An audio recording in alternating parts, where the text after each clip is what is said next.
ஒரு நாயும், ஒரு யானையும் வந்து ஒரே டைம்ல பிரெக்னன்ட் ஆகுது. நாய் வந்து என்ன பண்ணியிருக்கு, 40 நாள்லயே வந்து 4 குட்டிய போட்டுருச்சு. அப்போ குட்டி போட்ட அந்த நாய்க்கு வந்து ஒரு டவுட்டு. என்னடா நம்மளும் யானையும் ஒரே டைம்ல தானே பிரெக்னன்ட் ஆனோம். அது இன்னும் குட்டி போடலையே அப்படின்னு யானைட்ட போய் கேட்டிருக்கு. அப்ப யானை சொல்லியிருக்கு, "இல்ல, இல்ல எனக்கு கொஞ்சம் டைம் எடுக்கும்" அப்படின்ட்டு. சரி ஓகே அப்படின்னு விட்டுருச்சு. ஒரு 4, 5 மாசம் ஆகுது. அந்த நாய் மறுபடியும் பிரெக்னன்ட் ஆகி மறுபடியும் குட்டி போட்டுருச்சு 4, 5 குட்டிய. இப்போ போயிட்டு இந்த நாயால கியூரியாசிட்டி தாங்க முடியல. என்னடா இது அப்படின்ட்டு யானைட்டயே போய் கேட்குது. "எப்பா நீ உண்மையாவே பிரெக்னன்ட்டா தான் இருக்கியா? இல்லையா? இங்க பாரு நான் 2வது தடவ கூட 4, 5 குட்டிய போட்டேன்" அப்படின்னு. அப்போ அந்த யானை சொன்ன விஷயம் என்ன தெரியுமா? "இங்க பாரு, நீ போட்டது நாய்க்குட்டி. நான் வயித்துல வச்சிருக்கிறது யானைக்குட்டி.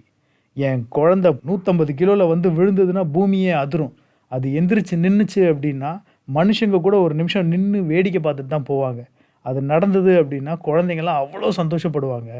அந்த மாதிரியான ஒரு குட்டி வர்றதுக்கு கொஞ்சம் டைம் எடுக்க தான் செய்யும். நம்மளும் அந்த மாரி தாங்க. பக்கத்து வீட்டுக்காரன் வந்து வேலைக்கு போயிட்டான், கல்யாணம் பண்ணிட்டான், வீடு வாங்கிட்டான், செட்டில் ஆயிட்டான் அப்படின்னு அவன பார்த்துட்டு உங்கள அப்படியே பார்ப்பாங்க எல்லாரும்.